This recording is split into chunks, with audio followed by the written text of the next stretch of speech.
Vivam, bem-vindos a mais um episódio do podcast Melhores Políticas Públicas, uma iniciativa do IPPS ISCTE.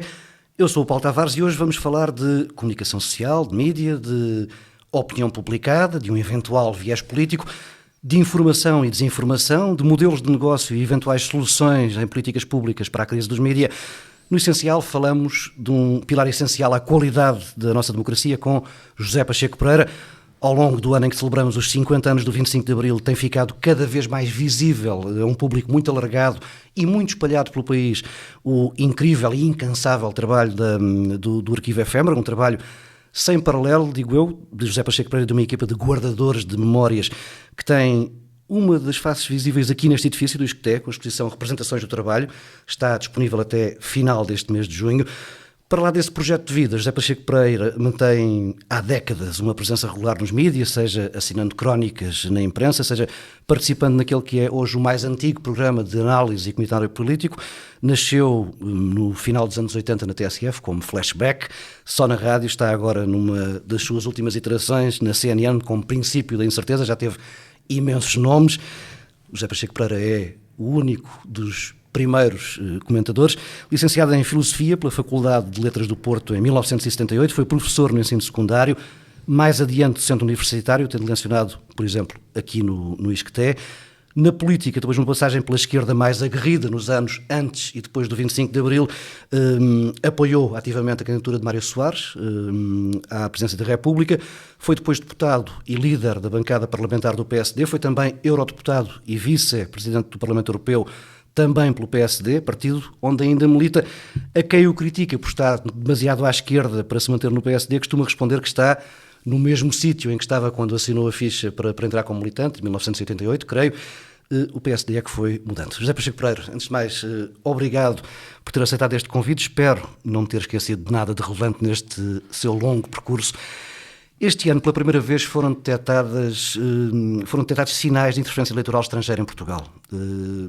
Uma equipa aqui do Media Lab do ISCTE, que trabalha paredes meias com este estúdio onde estamos a gravar, descobriu uma série de anúncios na rede YouTube com conteúdos que podem ser classificados como fake news ou desinformação, conteúdos pagos por uma empresa estrangeira sediada num paraíso fiscal, com ligações a uma agência de publicidade na Argentina e que tinham como alvo o PS e o PSD, ou seja, o centro político moderado em Portugal. Tudo isto aconteceu nos meses que antecederam uma das eleições mais polarizadas em décadas aqui em Portugal. Como podemos defender-nos deste tipo de ameaças, José Pacheco Pereira? Bom, eu podia dizer aquela frase célebre, habituem-se. Ou seja, isto vai ser a regra, em grande parte. Só há uma maneira de nos defendermos, que é responder denunciando e é discutindo o papel desse tipo de desinformação. O que significa discutir o papel das redes sociais. Que as pessoas, muitas delas motivadas por uma espécie de deslumbramento tecnológico, acham que não se deve criticar, e outras têm medo e, portanto, também não criticam. As redes sociais são um fenómeno que tem uma aparência igualitária, ou seja, aparentemente toda a gente pode escrever o que quer, mas ao mesmo tempo são dominadas por fake news e por uma espécie de ignorância agressiva, que é a ideia de que eu escrevo sobre uma matéria qualquer, sobre as partículas elementares, eu tenho todo o direito de escrever, como um professor de física tem o direito de escrever, a minha opinião vale tanto como a dele, não vale. Há uma desvalorização de várias coisas que são fundamentais para o funcionamento da democracia.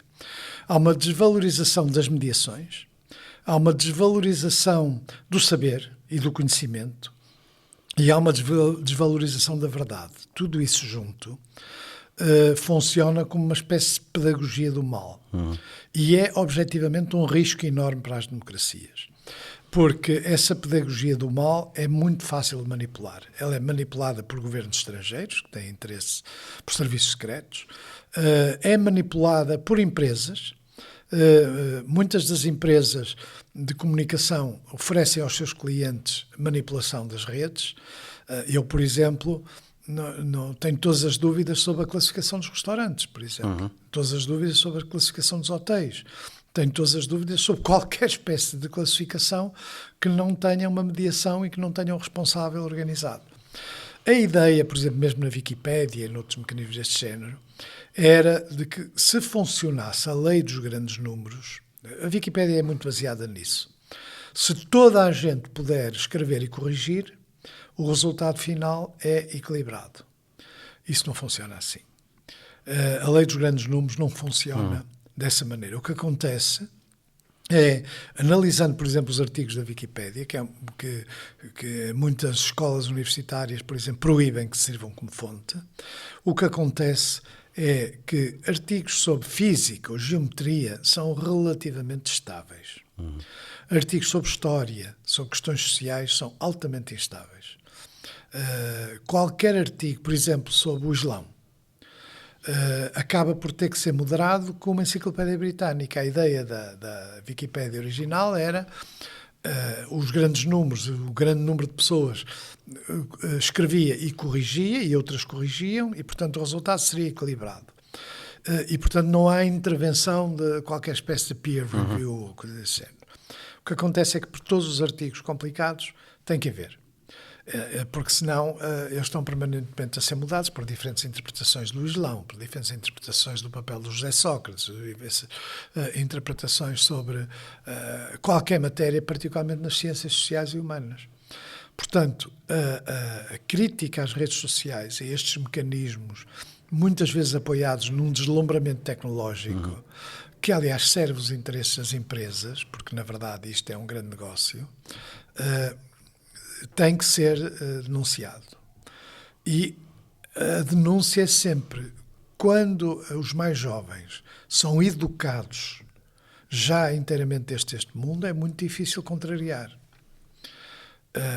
Se eu aprendo a ver política nos fragmentos do TikTok, ou se aprendo a ver política pelos os memes ou aquelas coisas que circulam, eu corro um grande risco de ser desinformado. Portanto, eu tenho que ser educado, e isso é um problema em que a escola falha, desde a pré-primária a saber andar na internet e saber ver televisão, para além do ler, escrever e contar. O saber ver televisão não significa necessariamente televisão, é imagens.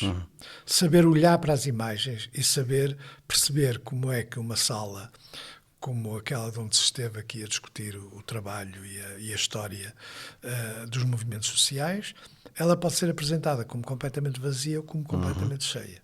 E isso tem que ser ensinado nas escolas. O Big Brother é um exemplo magnífico. Não tanto o 2, que é mais um espetáculo, mas o original Big Brother. O original Big Brother era uma experiência com ratinhos.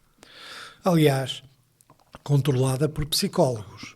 Eu não percebo nada de ontologia dos psicólogos, mas eu parto do princípio que os psicólogos não é suposto estarem presentes numa experiência em que os humanos fazem de ratinhos. Porque no primeiro Big Brother é um bom exemplo. O primeiro Big Brother, as pessoas que lá estavam nunca tinham visto nada daquilo, portanto não sabiam como se comportar. Hoje toda a gente vai lá para o show, com estratégias e tal. No primeiro Big Brother, quem manda naquilo é a regia, sabe? É uma espécie de Deus ex machina. Nós nem sequer temos a certeza que as votações correspondam à realidade, porque elas não eram controladas por ninguém. E as votações de expulsão, as votações que transformavam as pessoas mais populares. E o que é que a Regi fazia? Pegava nas imagens da casa que todos podiam ver, o que não é verdade, grandes partes da casa não podiam ver, grande parte do que acontecia não podiam ver, e criava personagens. O preguiçoso. O tipo era o preguiçoso paradigmático. Aparecia sempre deitado num sofá. Criava narrativas à volta daqueles personagens. À volta daquilo, portanto, criava as personagens. O Zé Maria, que ganhou o primeiro concurso, era apresentado sempre de forma favorável. Até ao momento em que as audiências, quando começaram a perceber que ele ia ganhar, começaram a diminuir. E nessa altura ele foi apresentado como um tipo que traía os seus colegas. Portanto, há muita desta manipulação nos telejornais, não é só nas redes sociais, é na comunicação social. Aliás, neste momento até os candidatos para as eleições são escolhidos em função dos 15 minutos de fama, não é? Depois as coisas dão torto, não é? Mas, portanto, nós vivemos, para concluir, em relação o principal problema da democracia hoje é a substituição da racionalidade pela emoção, pelo pathos. Substituição do logos pelo patos. Nós vivemos mergulhados num patos. E as pessoas que vivem mergulhadas num patos não têm condição de pensar racionalmente. E isso, evidentemente, é um grande negócio. Nós falamos de políticas públicas aqui neste podcast. Há alguma forma de os governos poderem legislar para regular as redes? Eu tenho muitas dúvidas. Eu não sou a favor nem de qualquer forma de censura, nem da chamada censura do bem. Não, o que eu acho que se tem que incentivar é a discussão pública destes aspectos, mudar o sistema de ensino, discutir, fazer com que os próprios meios de comunicação aceitem a discussão do seu próprio trabalho, o que é muito difícil, porque se há setor corporativo, até aos limites, é os jornalistas, não é? Há a figura dos provedores, mas os provedores são no depende setor do público. provedor. Por exemplo, o provedor do público faz coisas muito bem feitas que eu assinaria de cruz. Mas não chega. Mas já houve provedores muito polémicos também. Mas não chega. Não, mas é importante discutir aquilo, porque é que o caso das escutas, neste momento, a primeira coisa a discutir é como é que elas deviam ser apresentadas. É suposto que os jornalistas, no exercício da sua profissão, não se limitem a reproduzi-las. Deem contexto, façam uma valoração, expliquem o que é que elas significam. Como não há isso, e há a abertura do telejornal com as escutas em bruto, isso significa funcionarem como porta-vozes de quem fez as escutas e de quem violou o segredo de justiça. E isso tem que ser discutido.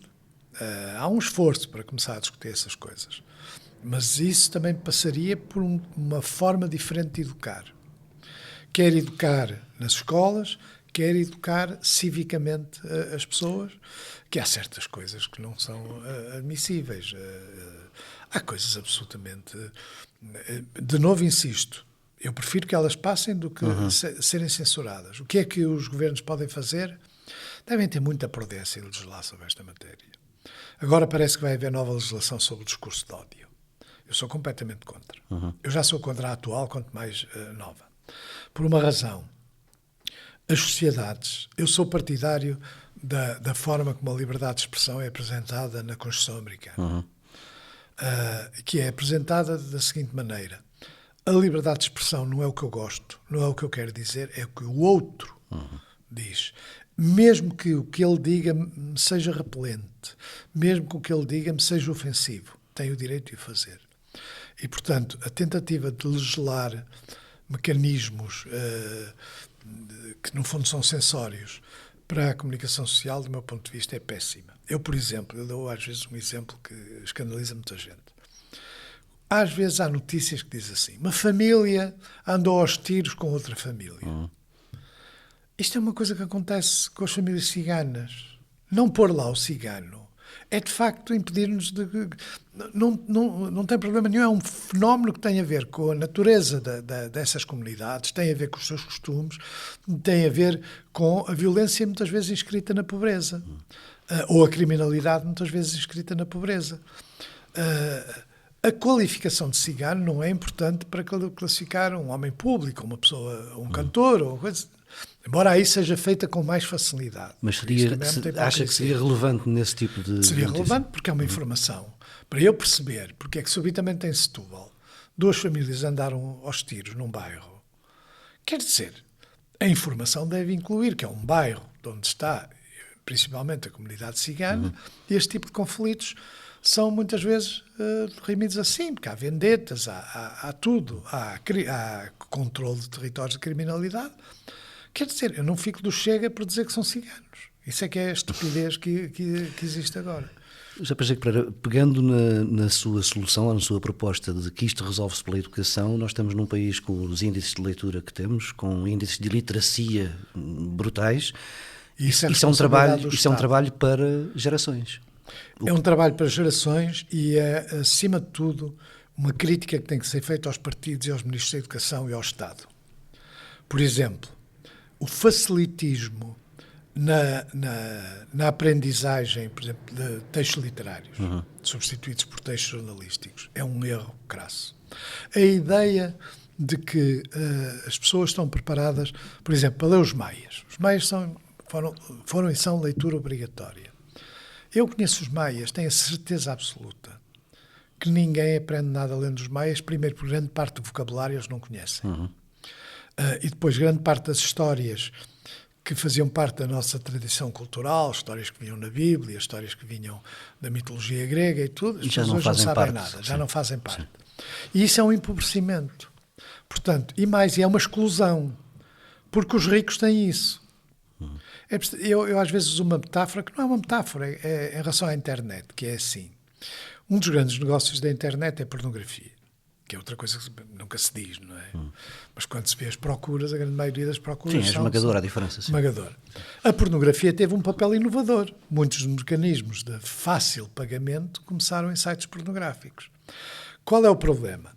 O problema é que se nós caminhamos para um mundo, incluindo o trajeto dos diferentes devices para o nosso corpo, que é, a gente já anda com o telemóvel e está permanentemente em comunicação, o relógio já é um device industrial com o tempo industrial que passou para o nosso corpo, e à medida que as coisas vão sendo coladas ao corpo ou metidas no cérebro ou diretamente em contacto com o sistema nervoso, eu tenho certeza de uma coisa: os pobres vão ter sexo virtual e os ricos vão ter sexo real. Agora, podem-me dizer, na prática não há distinção. Ou seja, é possível, do ponto de vista da intervenção direta no sistema nervoso, produzir orgasmos virtuais. Sim. Está bem, e podem dar imenso prazer a quem usa. Mas, na verdade, a substituição do mundo analógico por um mundo virtual é um empobrecimento, que os ricos continuam a ter o mundo analógico. E estas coisas deviam ser discutidas. Muitas vezes, o Arquivo Efêmera tem neste momento 46 exposições. Na base do trabalho voluntário, praticamente sem meios e tal. Qual é o problema dessas exposições? Nós aprendemos muito com elas. A colocação de um objeto físico é sempre o centro da exposição. Nós podemos, evidentemente, ter um ecrã que passa fotografias, podemos até ter alguma sofisticação tecnológica. A gente põe o casaco do Paulo Inácio no centro de uma exposição em que se fala da libertação dos presos políticos, as pessoas olham para a notícia do jornal em que o Paulo Inácio está, e é o foco. Nós vamos organizar uma exposição que, aliás, só nós é que nos lembramos, porque também há muita falta de imaginação por aí. E também nós temos materiais que se chama Casar. Eu às vezes até tenho algum receio de dizer, porque alguém pode copiar, mas agora fica registado que se fizerem, copiam. Casar. Porquê? Porque nós temos milhares de fotografias de casamento. Sabemos, aliás, que é a primeira coisa que as pessoas deitam fora, que é outra coisa também que as pessoas... Mas é verdade. A gente também tem experiência do que é que as pessoas deitam fora. E nesses milhares de fotografias, nós somos grandes partidários da quantidade. A quantidade tem má fama em relação à qualidade, mas a quantidade gera a qualidade, como dizia, salvo erro, o Engels, ou o Hegel, já nem sei bem. O que é que, quando nós olhamos, vemos padrões. E esses padrões são muito interessantes a analisar. Os casamentos ricos, os casamentos pobres, isso é fácil. Mas a própria coreografia dos casamentos é muito interessante. No dia em que a gente fizer essa exposição, o centro da exposição não vão ser nem as fotografias, nem os papéis, nem as emendas. Vai ser um vestido. Vai ser um vestido de noiva. Só que é um vestido de noiva muito peculiar, que tem uma história. É de uma senhora do Barreiro que era anticlerical e que pediu à modista, queria casar pelo civil, mas queria ir vestido de noiva. Pediu à modista que lhe fizesse um vestido de noiva diferente dos da igreja. E deixe-me adivinhar, vermelho ou preto? Não, branco, é branco, é branco. Eu não percebo nada de vestidos de noiva. As pessoas dizem que é diferente. O tamanho da saia, várias coisas. Mas vai ser o centro. Porquê? Porque a dimensão analógica é uma dimensão aos nossos sentidos. As pessoas esquecem-se que a gente não vê como os animais. Nós não vemos o ultravioleta nem o infravermelho. Nós não ouvimos muita coisa. Portanto, nós somos limitados pelos nossos sentidos. E os nossos sentidos, por exemplo, só veem com conforto determinado tipo de dimensão. Nós temos um prémio no Arquivo Efêmera que nunca ninguém concorreu, que é ler A Guerra e Paz do Tolstói no ecrã de telemóvel. Controlado, ou seja, se eu perceber que alguém sabe qual é a história da Guerra e Paz e, portanto, responderia às perguntas de controle, eu mudo para outro livro de idêntica dimensão. E mais, e há outro aspecto que nunca é verdadeiramente discutido, é que os telemóveis excluem muita gente. A ideia que se pode substituir o livro ou um papel pelos telemóveis, esquece que um número significativo das pessoas vê mal. Sim. Bom, podem comprar óculos, muito bem. Mas não é só isso. Podem ampliar o texto, só que num texto ficcional... Não é confortável. Num texto ficcional, metade da frase não cabe lá. Então, há muitos... Repare, a maioria destas coisas deviam ser discutidas. E, portanto, os telemóveis, nem os ecrãs, nem os de computador, não substituem a leitura em papel, que tem mecanismos, particularmente para os textos ficcionais. Os que usam hipertexto, de acordo. Os que têm uma componente ficcional, não dá. E, portanto, esta dimensão analógica, ao diminuir significativamente, empobrece-nos. E, de novo, são os mais pobres, que vão viver no mundo virtual, porque é mais barato, e os mais ricos que vão viver no mundo analógico, em que podem mexer nas coisas. Deixa-me voltar ao tema das interferências eleitorais. Nós temos alguns protagonistas políticos neste momento que têm uma relação, digamos, ligeira com a verdade. Isso pode potenciar ou facilitar a entrada deste tipo de desinformação? Claro, porque quando a mentira é corrente e é um hábito natural. Os jesuítas fizeram um catálogo de mentiras. E eu uso muitas vezes esse catálogo, é já um catálogo antigo, que há a mentira. Depois há a omissão da verdade, omissio veri. E depois há a sugestão de falsidade. Depois há a verdade. Este campo intermédio é o mais comum. E às vezes é tão evidente para quem sabe. O problema é um problema de cultura circulante. A democracia precisa de pessoas mais cultas. É vital para sobreviver, porque uma democracia é uma escolha e não é um mundo natural. Ela vive da cultura. Da cultura não é a cultura artística, não é a cultura no sentido lato. A maneira de olhar para o mundo... Mas também não é erudição, quer dizer, eu posso olhar para alguns destes objetos e ter uma ideia de como é que eles comunicam com outros objetos e como é que, de alguma maneira, eu posso ganhar, olhando para o vestido de noiva anticlerical, olhando para as fotografias e olhando para as descrições dos casamentos. E isso é uma coisa que as pessoas deviam sair da parte da escolaridade, que é obrigatória, com essa capacidade. Com estes deslumbramentos tecnológicos saem mais ignorantes. A ideia de que nós temos a geração mais bem educada é uma treta. Treta, palavra portuguesa forte. Não se pode fazer um curso universitário, seja em que área for, sem ler um livro. Sem ler um livro. Não é meio de dizer fotocópias, é ler um livro. E quando eu digo ler um livro, é ter uma ideia de quais são as histórias da Bíblia, ter uma ideia do que é que significa a Minerva, ter uma ideia do que fazia Zeus, ter uma ideia do que é que o Ulisses passou, ter uma ideia de como era o inferno de Dante, ter uma ideia, não é ler aquilo tudo, ter uma ideia dos Lusíadas. Não é apenas aquela história épica da coisa. Os Lusíadas têm textos, contratextos. Essa história, o mais importante, é a do Velho do Restelo, que é um texto notável. E é isso que torna os Lusíadas uma obra ímpar. Não é a apologia dos descobrimentos. É este mecanismo de crítica que é muito pouco comum nas epopeias. Ter lido A Montanha Mágica, de Thomas Mann, ter lido alguma literatura portuguesa do século XIX, quer o Essa, quer o Camilo, não é ser erudito, nem passar o tempo a ler, é ter uma noção, quando se olha para o campo no norte, perceber como ele é muito diferente do sul. Quando se olha aos domingos para o centro de uma vila no norte, ele é muito diferente de uma vila do sul. Sim. Nós temos 2 países que votam de maneira diferente, vão à igreja de maneira diferente, defendem a propriedade de maneira diferente, trabalham no campo de maneira diferente. E isso é uma coisa é um olhar que devia ser dado, muito mais do que decorar dezenas de coisas. Que, sei lá, por exemplo, eu sou um grande amador de vulcões. Tenho muito pouca sorte porque atravesso o mundo para ir ver um vulcão e o raio do vulcão. O raio do vulcão está sempre em erupção, quando eu lá chego não está. Apanho o avião de regresso e o raio do vulcão começa a erupção. Mas pronto. Mas, por exemplo, eu vi uma vez um programa do ensino secundário com a listagem toda das diferentes erupções. Quer dizer, a não ser que se mostrem filmes que que já existem, porque também muitas vezes é uma maneira... O problema é muitas vezes os professores. Para perceber aquilo para ter uma ideia do que é que aconteceu nas erupções do Vesúvio. Era uma mínima coisa, historietas, que despertem a curiosidade. Porque uma pessoa curiosa safa-se sempre melhor. E é também o problema da língua, não é? Agora o X, o sucessor do Twitter, já não tem, salvo erro, 140... Já são mais, sim. Já são mais, mas mesmo assim, quer dizer, não se consegue falar direito com aquele vocabulário, quer dizer, com o vocabulário das redes sociais.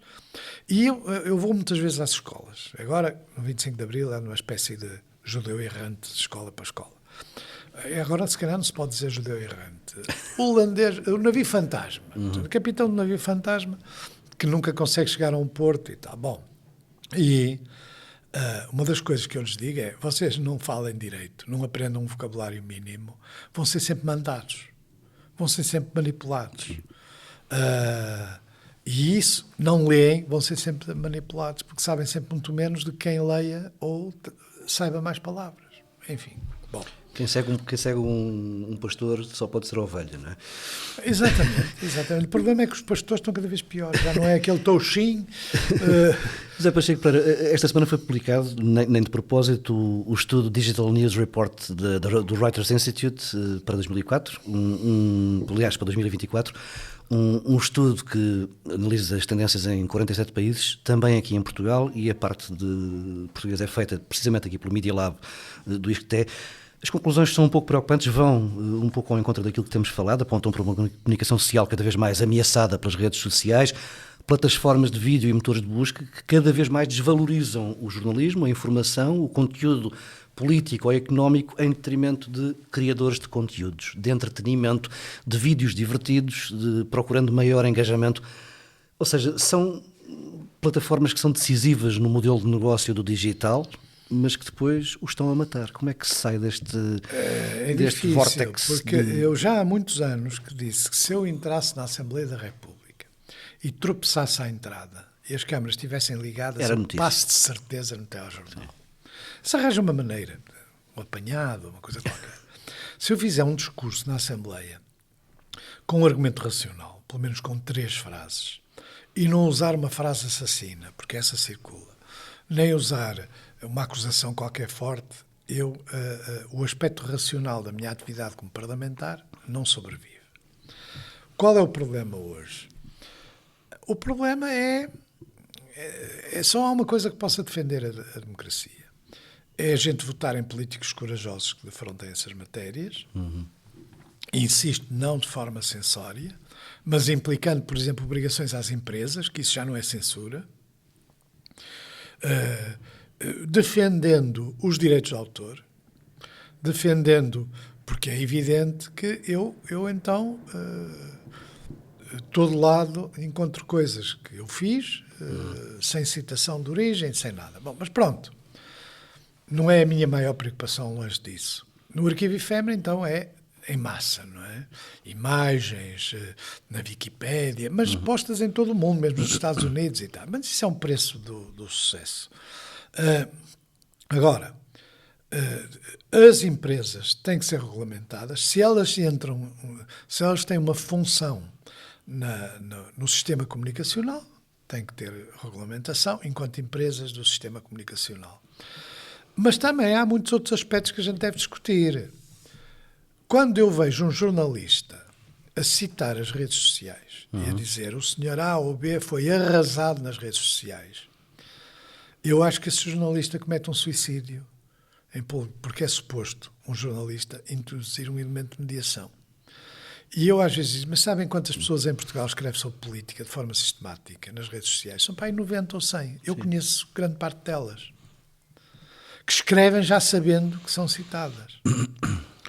Portanto, nem sequer é uma amostra muito grande. A única coisa que eventualmente me poderia ser relevante é os grandes números. E é o que fazem os serviços profissionalizados. Os serviços secretos russos e outros analisam pacotes, ou a Cambridge Analytics, pacotes que não contam com aquela coisa mais imediata que a gente lê. Contam com os grandes números e depois, a partir daí, sabem que se fizer uma manifestação fake numa aldeia do Ohio, aquilo pode ter um papel. Portanto, mas isso é uma manipulação profissional que, essa sim, também deve ser punida. Não é censurada, é punida. Eu vou-lhe contar um exemplo pessoal. A única vez que eu recorri a um tribunal foi por questões de difamação e de calúnia. Havia um cidadão, e eu recorri em primeiro lugar, porquê? Porque ele era assistente da Faculdade de Direito. Se fosse um tipo qualquer, assistente da Faculdade de Direito. Que dizia, entre outras coisas, que eu viajava regularmente ao Irão, em voos de luxo, patrocinados pela Embaixada, e às festas da Embaixada, ou seja, que eu era um agente do Irão. Teve pouca sorte, porque... e contava as minhas conversas sobre essas viagens. Eu gostei mais desta terra e menos daquela, eu achei mais interessante isto. Então, sucede que eu nunca fui ao Irão, com grande pena minha. Nunca fui. Eu, aliás, na indenização que pedi, incluí o valor de um bilhete de primeira classe. Já agora, não é? Já agora. Agora não há tempos para ir, mas pronto. E depois, usando sites especializados em fake news, com uma grande presença do Chega, aliás, e do Vox espanhol, sediados na Albânia e em sítios, construiu uma sucessão de histórias, com pseudónimos, com pessoas que não existem, com pessoas que se prestam a dar um nome para fazer estas coisas. E então, na prática, eu era o grande mestre da manipulação antijudaica em Portugal. Quer dizer, tinha a Mossad atrás de mim, tinha o armazém do Efêmera, que é no Barreiro, era um posto de observação sobre o Tejo. Não se vê o Tejo do armazém, mas isso também não tem importância. Mas mais do que isso, era propriedade de uma empresa turca, responsável, ou indiretamente responsável, pelo atentado em Beirute.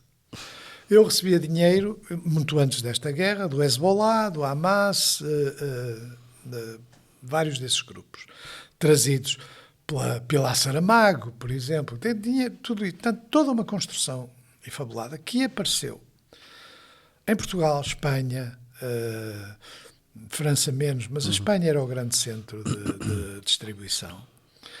E havia histórias do mesmo género para outras pessoas, para o Paulo Portas, para o Marcelo, para várias pessoas. E eu achei que devia ir a tribunal, porque uma coisa é a liberdade de expressão, que eu aceito e defendo, por muito que me enoje o que esses homens dizem.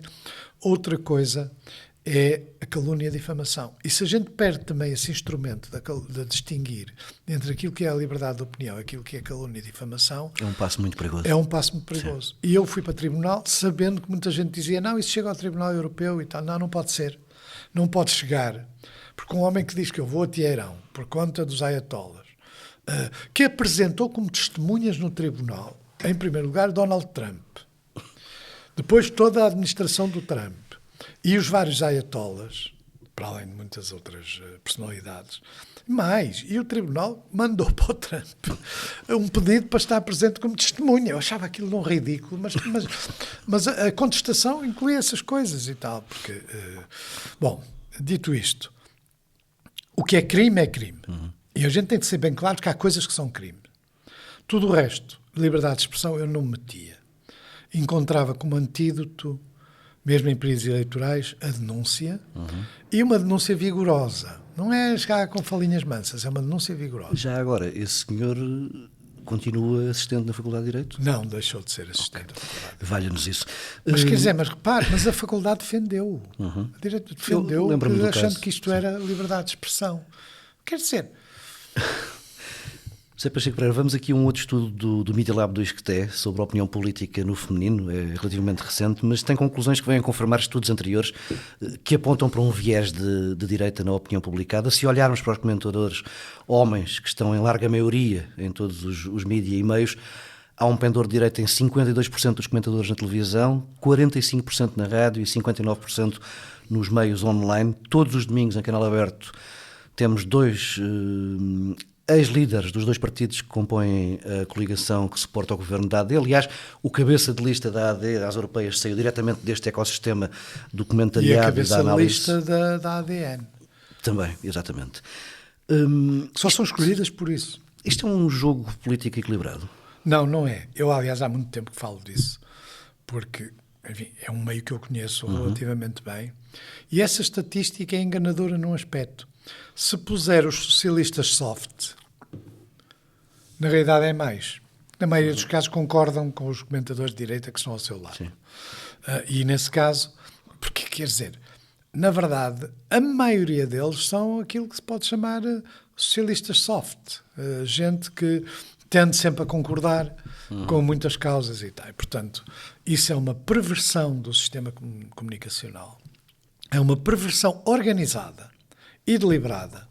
Se vi, por exemplo, o que é o dia de um comentador, porque eles chamam-se jornalistas, mas muitos não são, da Rádio Observador, ele de manhã fala naquela espécie de orgasmo coletivo contra o PS, de manhã, depois a seguir passa o dia todo a ir a diferentes canais televisivos dizer a mesma coisa.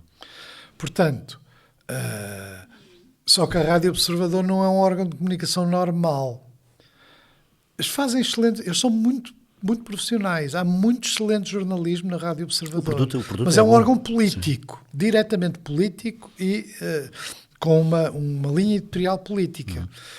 E, portanto, quando isso depois passa durante o dia, inclusive na CNN e noutros sítios, passa durante o dia como um comentário em relação aos outros, perdendo a marca da origem, é evidente que repara, outro dia a Alexandra Leitão, exatamente uma presença feminina no nosso programa, que já tem alguma tradição com a Ana Catarina Mendes, antes, ela dizia, toda a gente diz que o PS tem a obrigação de deixar passar o orçamento. E os comentadores, todos nesse... Mas por que razão é que não discutem que concessões é que o governo da AD devia dar? Ou que se o governo da AD não tem condições para encontrar uma outra maioria, já que diz que a direita ganhou as eleições, com o Chega. Quer dizer, e isso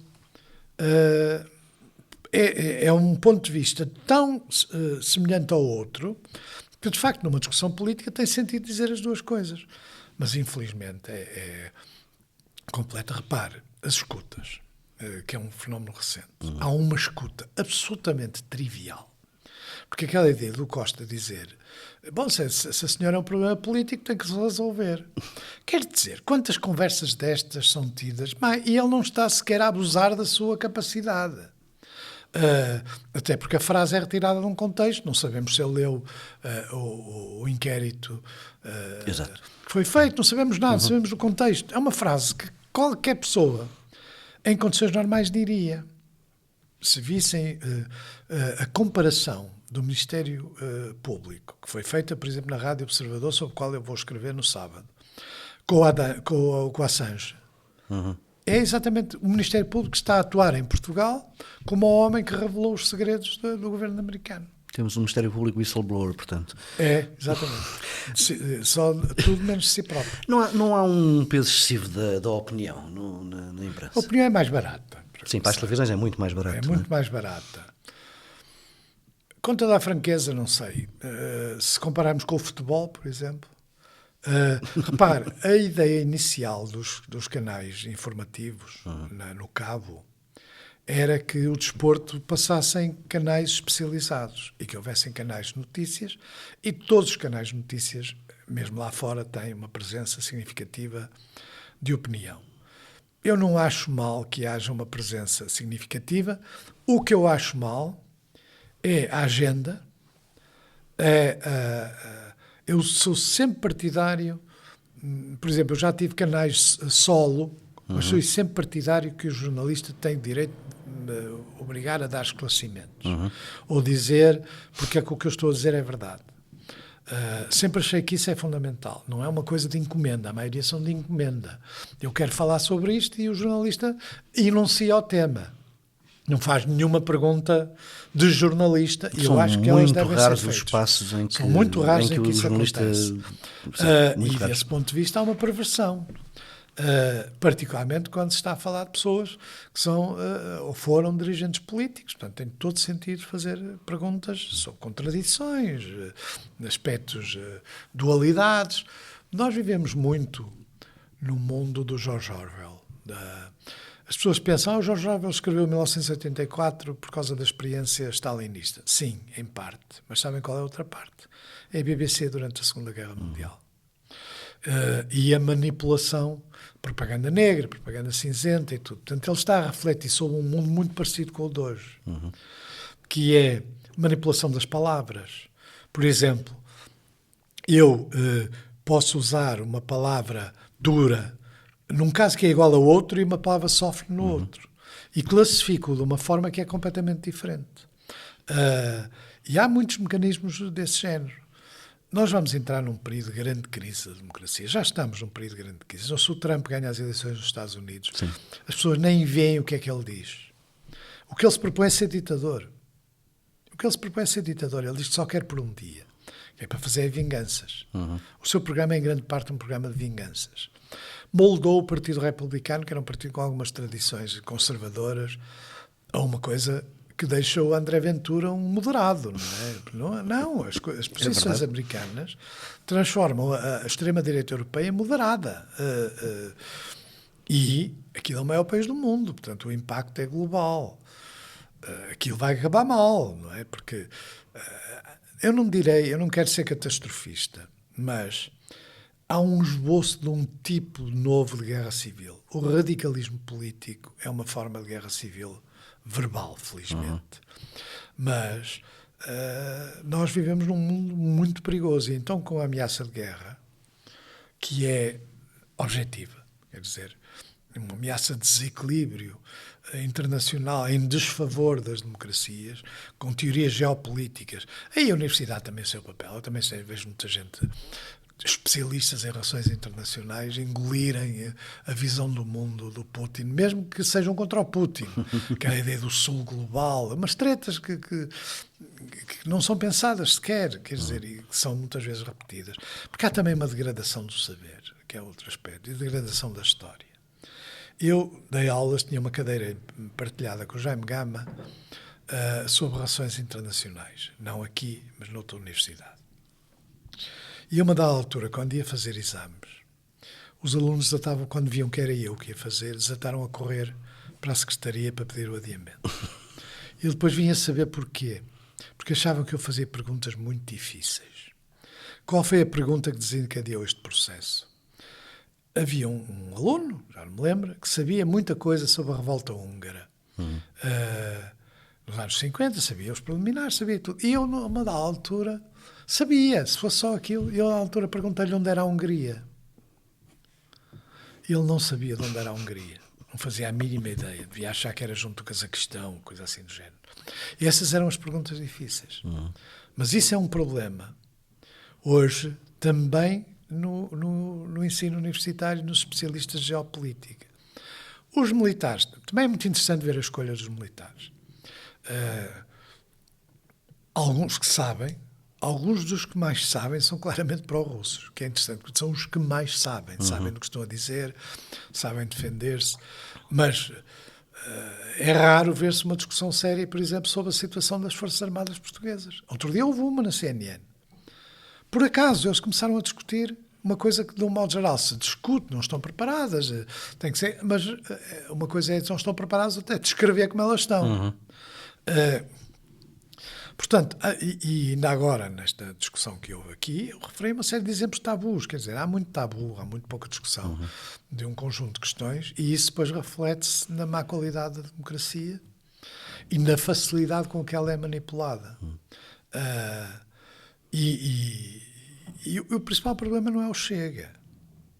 Não é o Chega, as pessoas vivem todas obcecadas com o Chega.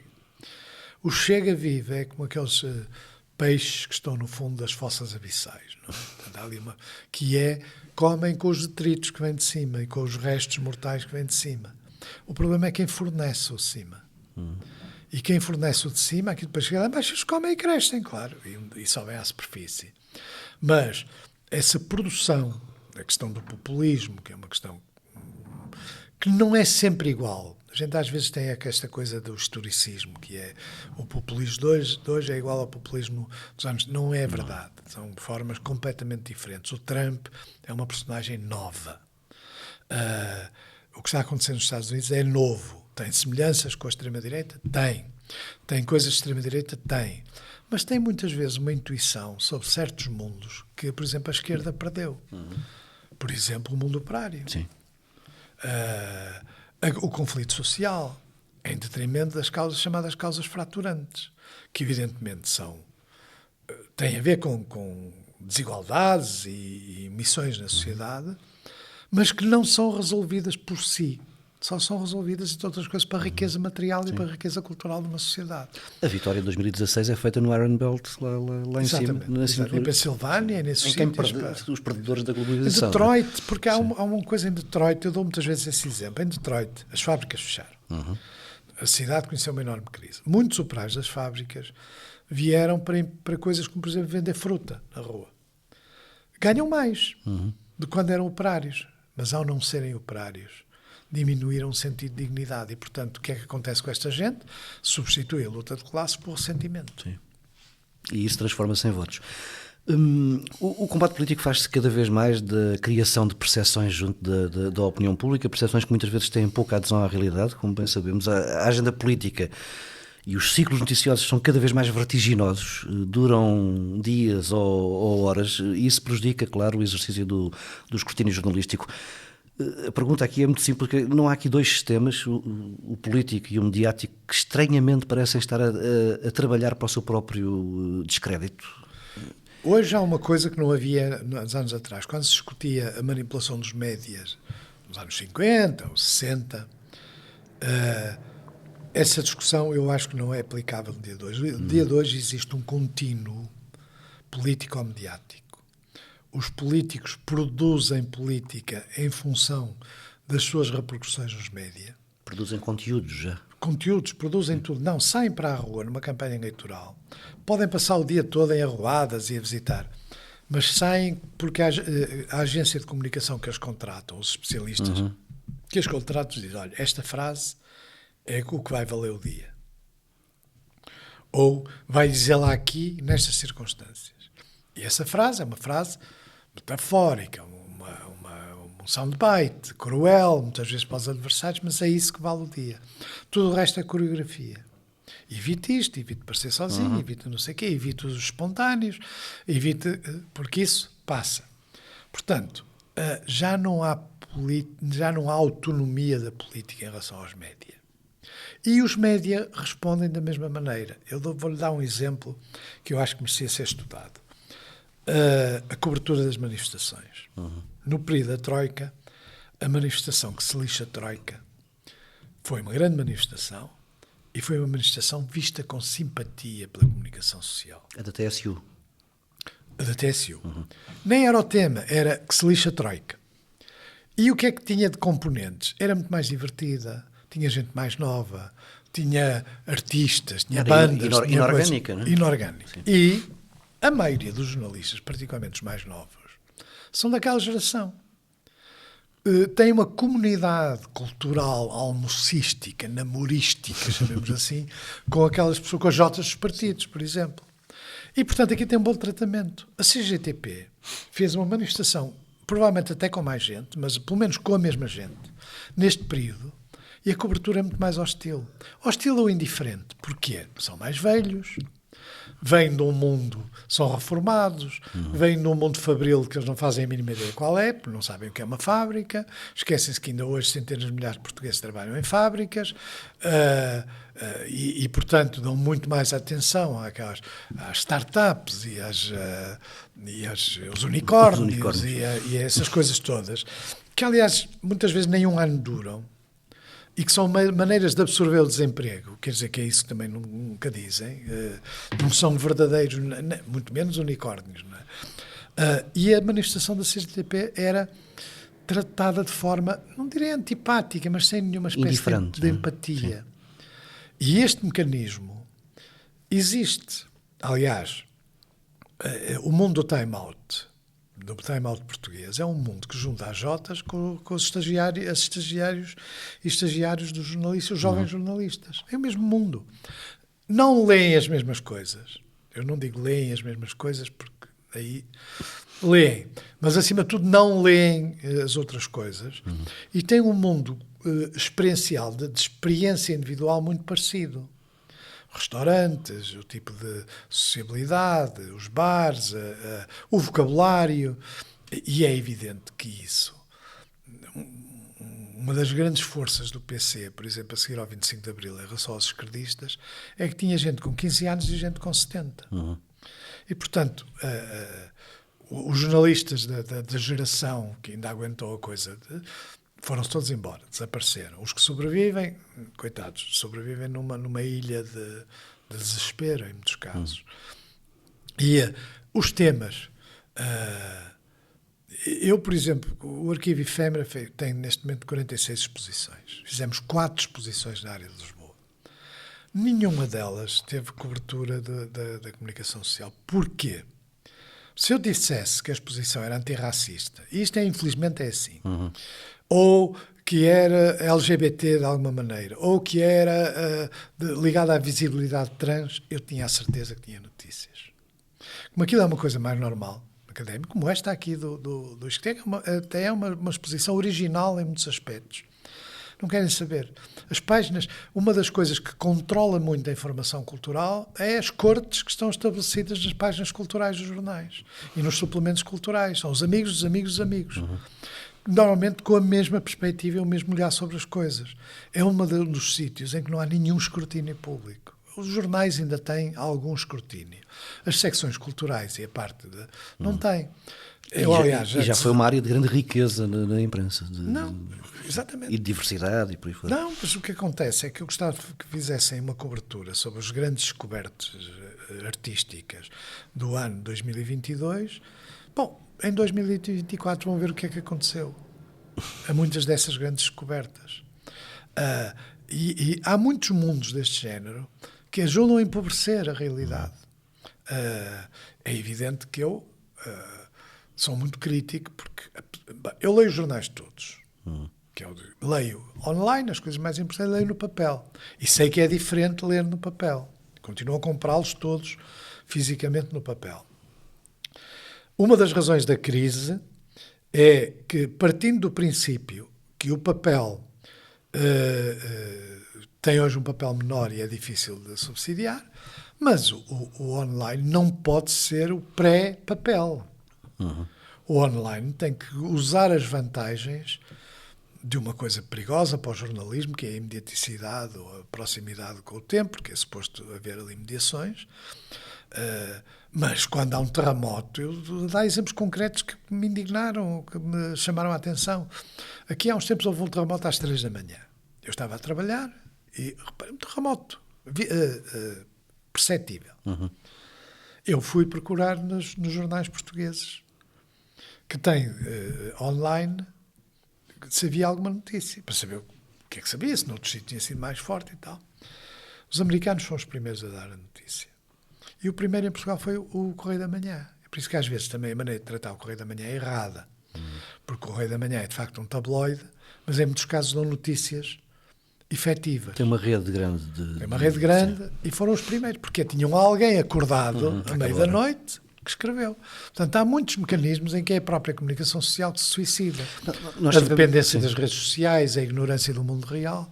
Nós estamos já muito próximo do nosso tempo limite. Tivemos este ano a primeira greve geral de jornalistas em décadas.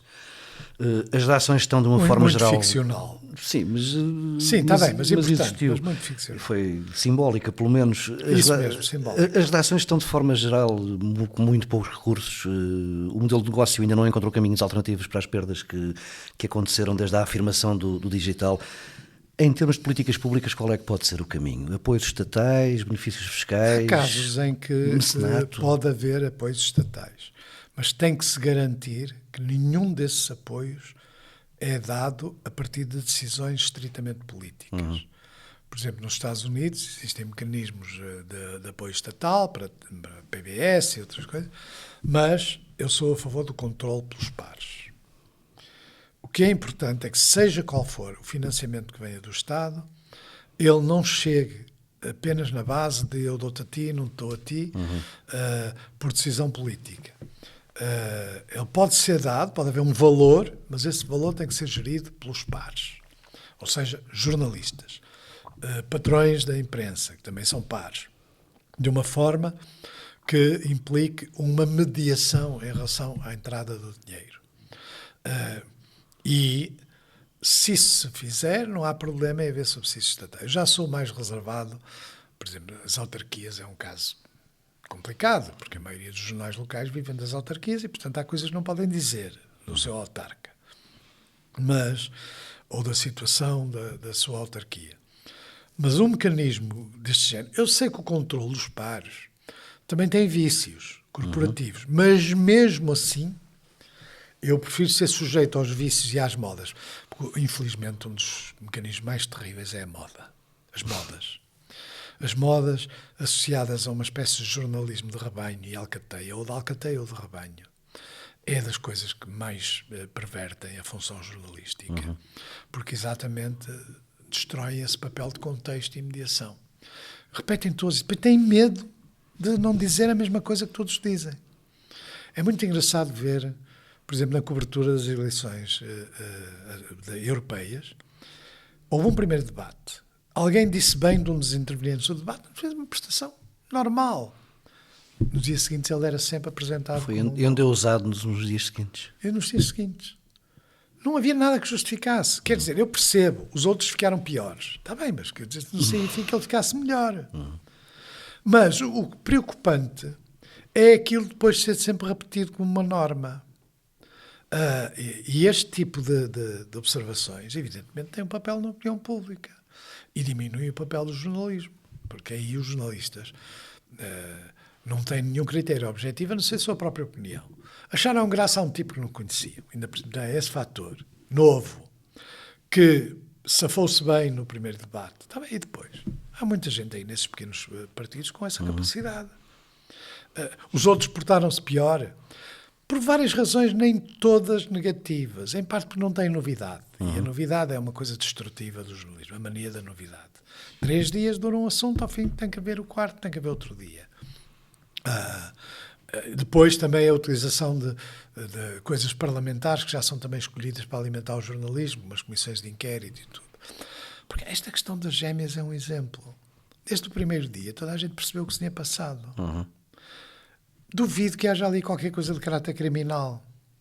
Os que estiveram envolvidos no processo também se portaram mal, porque mentiram, omissão da verdade e tudo. Se tivessem dito tudo no princípio, olha, eu fiquei condoído com a situação das meninas, não sei o quê e tal, e de facto fiz uma cunha, talvez não devesse ter feito. Mas daí a haver crime? Daí a haver crime há uma enorme diferença. No entanto, a gente passa com esse romance, e há muita coisa, mesmo no inquérito da TAP, que tinha as mesmas características, e aí o Ministério Público também tem muita responsabilidade porque alimenta. Quer dizer, eu ainda não percebi porque é que a mais pequena coisa eles têm que abrir inquérito. Eles dizem que são obrigados a abrir inquérito quando recebem uma denúncia anónima.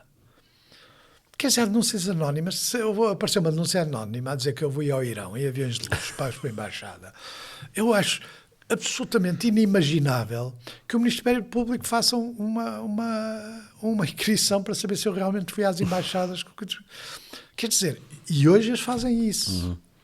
E têm alvos, claro. Sr. Pacheco Pereira, já estamos muito para lá do nosso tempo. Eu sou um falador inveterado. Mas foi uma belíssima conversa. Obrigado por estes longos minutos que passámos a conversar, mas muito, muito agradáveis. Este podcast tem o cuidado técnico dos sonoplastas João Félix Pereira e José Guerreiro e o apoio à produção de Isabel Flores, Sofia Rocha, Rita Alves, Filipe Nunes, José Nuno Pereira e Rodrigo Moraes.